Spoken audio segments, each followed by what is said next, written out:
You're in a room, a dark room, all alone. There are no windows. There are no doors. There is no way out. The room's smell is foul, and the air is stagnant. And there's a bitter taste of scorched coffee in your mouth. This is what has been described to me as what it often feels like when people are in a mental health crisis like depression or suicidal despair. I know it was true for me when I experienced my episode of depression. And here's what I know to be true for tonight: that we can be hope in the darkness, that we can be lights in the darkness, and that workplaces can play a major role in making suicide prevention and mental health promotion health and safety priorities. Good evening. I am more than thrilled to be here, and I just want to do a quick round of thanks because it was a whole team of people that got me ready to be here today. I'm very, very grateful for all of the summit staff that helped out tonight. Renata, Imogen, Tim, Grant, Emma, and Karen, and then all of the hotel staff, Adrian, Darren, Kaylee, and the rest. Can we give them all a round of applause, please? All right, I'm going to weave some stories together with my talking points today, and really around these two guys. This is Juan Vigil, and Juan is a firefighter who stumbled upon me in his acute grief state after losing his beloved captain, Steve Magana, to suicide. He and other firefighters who had been deeply impacted by this tragedy came and said, please help us. Please help prevent this tragedy from happening again. And I said, Juan, firefighters know a lot about suicide. They actually know more than the average person. You've been taught all the warning signs and risk factors since the academy. There's really nothing more I can teach you there. What we don't have is a story. We don't have a more powerful tale that talks about the fact that most people will live through this kind of despair. And Juan said, well, we're not going to tell our story, Sally. That's the scariest thing that anyone has ever asked us to do. More on Juan and his story in a bit. This other person here, this is John Kinning. John is a COO of a major contractor in the Denver metro area, and John and I participated in Leadership Denver together back in 2013. And when you're part of these leadership groups, you go out for coffee. And so I was out for coffee with John, and he says, Sally, you know, when you talk about who's at risk for suicide, you're talking about my guys. And I said, I know. It's like the perfect storm of risk in construction. This is 2013. He says, well, I don't want to wait for a tragedy to happen. Please tell me what we can do in our company to protect our employees from suicide. And I said, absolutely. And so it's a whole enchilada. It's a needs and strengths assessment and leadership engagement and stratified safety training program and communication and resource audit and the whole nine. And we're about 3 months in, and he turns to me and he says, we've opened a floodgate here. I had no idea the amount of suffering that my people were experiencing. There's been so much learning here, and this is way too important for just my company. So how do we go national on this?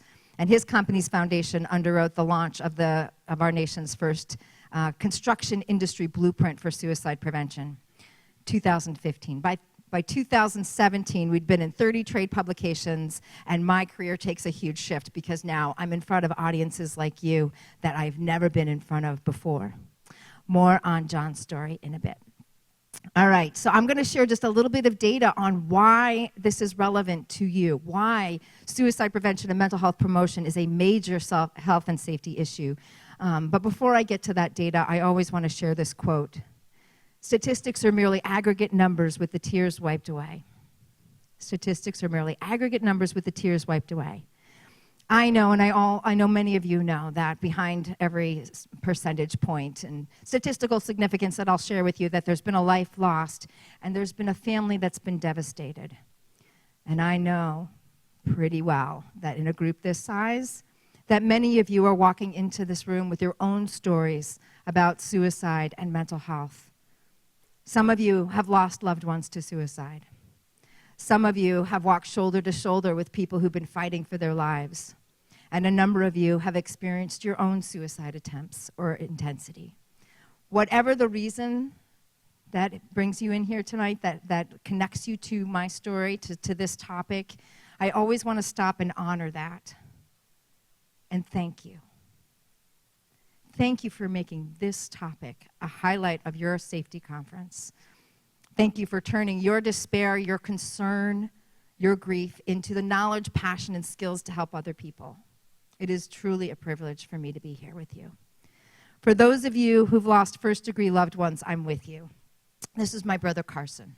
Carson was a CEO of an insurance company, a national company, and by all accounts, my brother was very deeply respected and loved by many.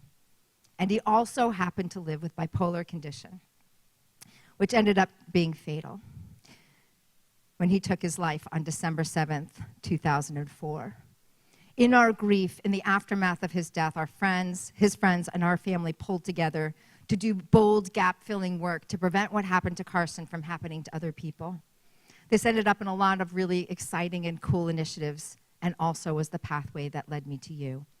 At the time Carson died, I had been in the field of psychology 16 years, and no one ever told me that the prototypical person to die by suicide looks like that, a man, a white man in the working-aged years, who had never reached out for mental health services, and that seemed like a pretty important gap to fill. And so that led us on this path for workplace suicide prevention. Also because the workplace is the last crucible of sustained human contact for the now almost 50,000 people in the US who kill themselves each year. A coworker's suicide has a deep disturbing impact on workmates. For managers, such tragedies pose challenges that no one ever covered in management school. And this is what we see. These issues show up all the time in our workplaces, in our communities, and hardly anyone has the confidence or competence to move in and say, I got this, I know what to do, and I can help. The CDC came out with a report in 2016. They retracted the report. It's more than you need to know. They republished it in 2018, ranking industry by suicide rate. Those of us in the center of this conversation knew that this was coming, but boy, oh boy, was this validating data. If the general population rate for suicide is about 14 per 100,000, for men in construction, it's astronomically higher, 53 per 100,000. And the reason they pulled out the men for the women is because 80% of people who die by suicide are male, so the women's data get lost with the men's. But as you can see, most of these industries are male-dominated industries that have very, very high rates of suicide. This data made this topic legitimate. It's also been getting a lot of resonance within the health and safety community. Because if you've ever experienced something like depression or anxiety or addiction or trauma, you know it's very hard to focus. Your brain is working on some other things. Your brain is trying to cope with some things, and it's very hard to focus. So distraction is common. We can actually show this on brain scans, that the synapses are not firing in the same way that they do when we're well. One of the major symptoms of most mental health conditions is insomnia or sleep disruption. And the more we learn about sleep and its impact on our health, the more that we learn how important quality sleep is. And of course, fatigue is a major problem in safety. We also know that the brain is part of the body. So whenever there's something going on with the body, like chronic pain, the mind is affected. You're much more likely to experience depression or anxiety when you have other health conditions, and vice versa. When you're experiencing depression or anxiety, you're much more likely to have something else going on with you physically. And so it's kind of this domino effect that happens with our bodies when things are untreated or undertreated. And so we've actually just been starting to talk with groups like OSHA to look at this from a hierarchy of controls perspective, that it's not only good enough to get troubled, quote unquote, troubled workers or workers who are compromised in some way to supports like counseling or crisis resources. We also need to look at workplaces and figure out what are the psychosocial hazards that are driving people to despair, that are contributing to suicidal despair. And there's this whole cacophony of risks that do that. Things like low job control and job insecurity, bullying, harassment, hazing, discrimination, prejudice, work trauma, sleep disruption. There's a long list. So according to this, we've got to eliminate those as our best effort. Now, since I've been talking about this in a lot of workplace industry, health and safety, risk management types of audiences. I cannot tell you how many people corner me afterwards with bug eyes and say, we always wondered about that death. There was never any reason he should have been up at 900 feet, not tied off, or she was in that building all by herself. There was no reason for it, and we could not make sense of it. And now you're telling me that maybe, just maybe, there was an intent behind it, so all of our safety training would not have prevented that form of death? And I'm saying, yes, it's probable, given what we know of identified suicides within the industry, given what we know about a follow-up study that we did that talked about 40% of people in the construction space at some point in their career experienced suicidal thoughts. I'm going to say it's probable, in which case it can be preventable with suicide prevention best practices. And these are here, okay? So I know many of you are familiar with the upstream, midstream, downstream model, but when most people hear about suicide prevention, all they're thinking about is, pulling somebody back from the brink. And yes, when people are in the throes of acute suicidal despair, we absolutely need to show up with our best game. We need to make sure that our employee assistance programs are top-notch. We need to make sure that we have crisis resources at the ready that we trust. But we need to do a whole bunch of things before that to help alleviate the level of suffering that happens in the downstream space.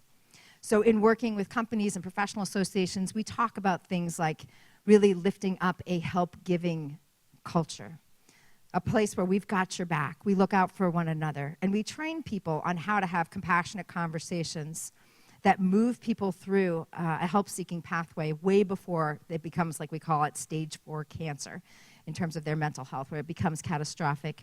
We need to offer people a buffet of resources, not just mental health services. A lot of industries are also looking at building out a stratified peer support level of intervention so that everyday people that they're working close to can say, yes, I know about this, and I can help, and they feel confident in their ability to do that.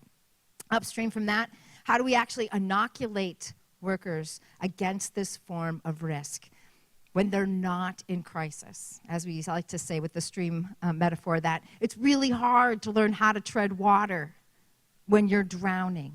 It's hard to learn new skills when you're overwhelmed and in crisis.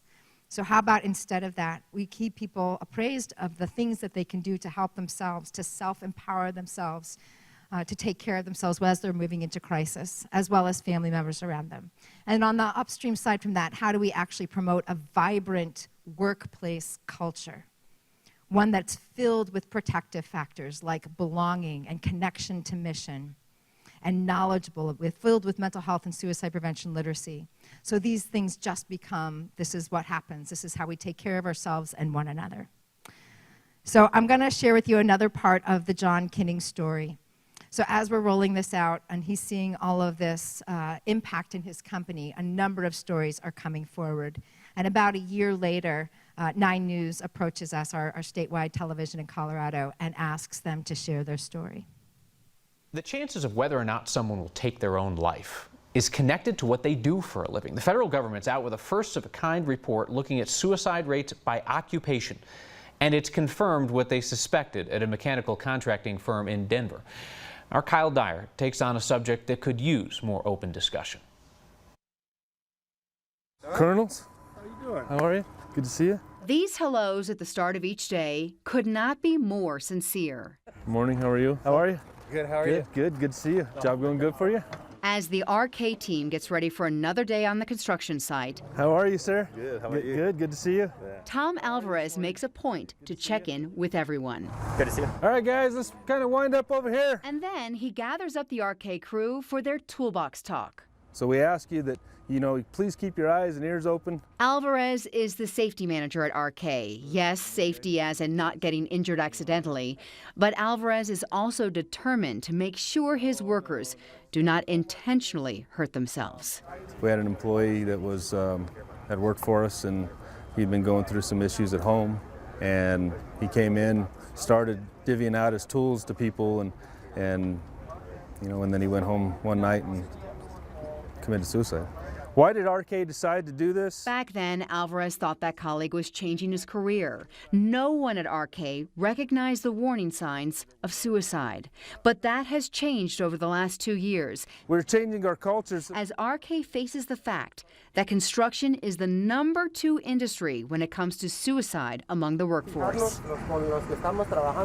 Now everyone is aware of the symptoms of depression. If they see somebody not on the job, maybe 10 years ago, they would say, they write them up when they get in the next morning for not showing up for work. We've changed our culture. It's like, now what's going on in your life? And I think that's just part of the evolution of construction too. Michelle Brown was approached by a coworker who was really struggling. Because of the awareness training, she knew exactly what to do. To be able to reach out to that person and to get them the help they needed and to be the individual that they could talk to, laugh with, cry with, it was incredible. And Brown says that man is now thriving. Kinning, RK's executive VP, says he also knows of workers who have turned away from the thought of suicide because of the support they received at work. So the training and the toolbox talks will continue. They have to. We're a family-owned business. We care about people's families. We want them to come to work and be able to go home from work safe. With photojournalist Adam Vance, Kyle Dyer, 9 News.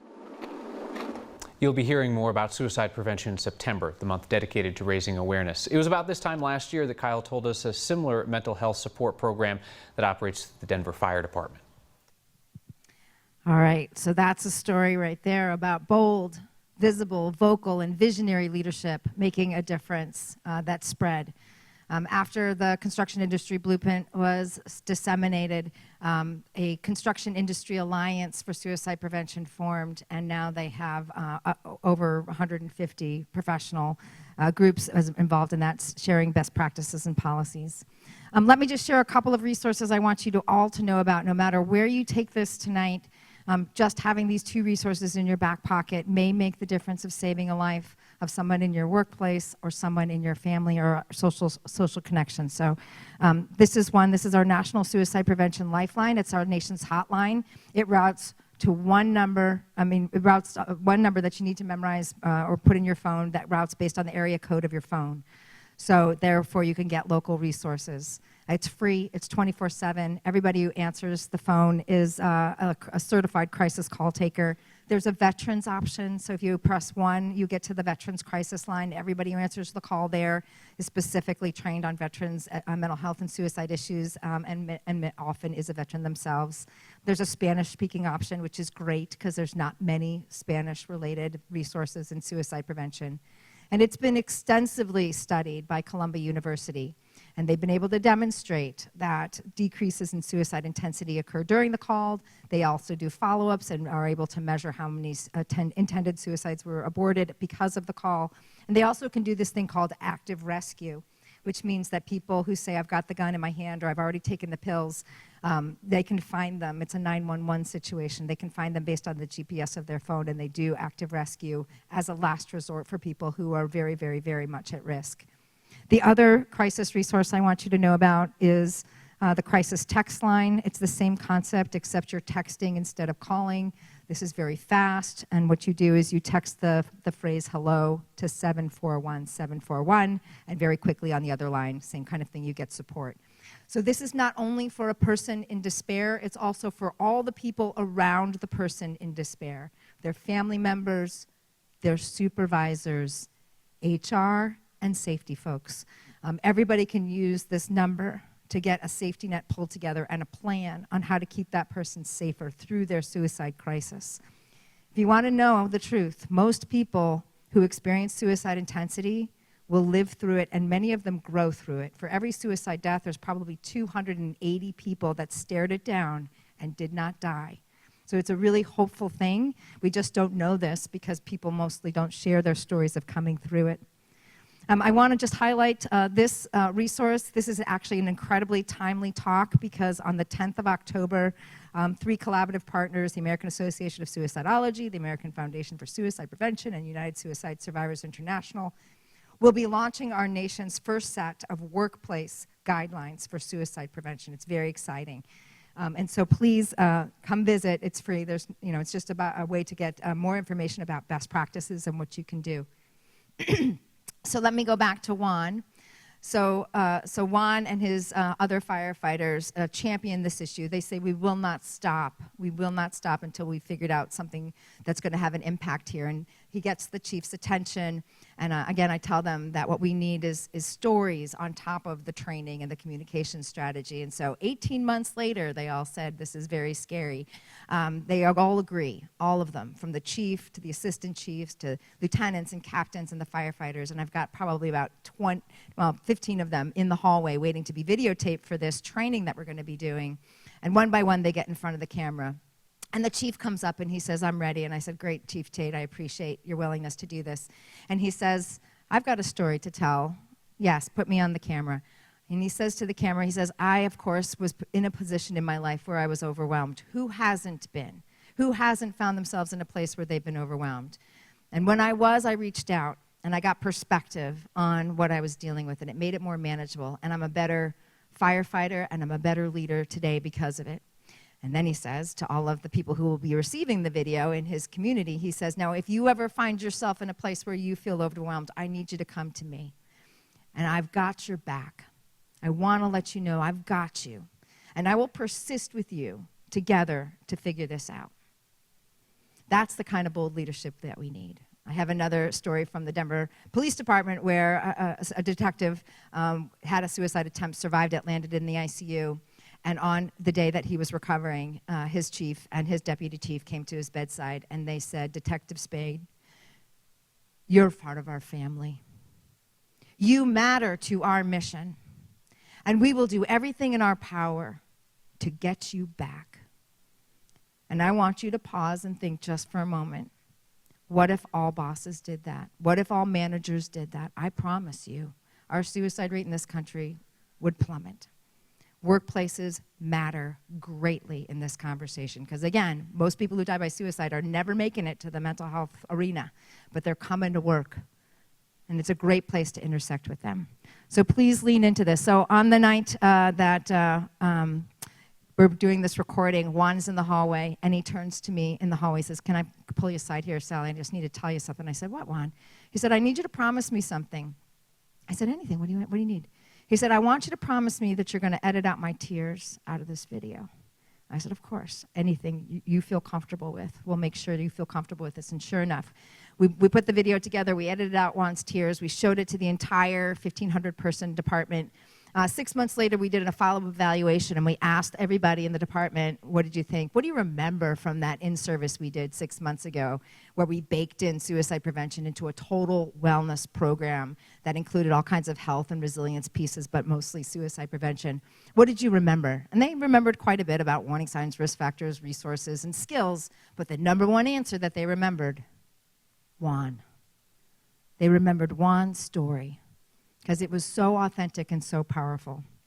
A year later, 9 News is asking to tell this story. And so they come to Juan and they said, would you care to get up in front of statewide television? And Juan says yes. And on the night that the 9 News story is airing, Juan texts me and he says, thank you for encouraging me to be so courageous. This is the most important thing that I have ever done. Just this past September, Chief Tate and Juan and about 300 other firefighters from across the country descended into Denver for the first national symposium on behavioral health in the fire service. This is how ideas spread. It's leaders like you leaning into this conversation and making it a legitimate conversation to have at work.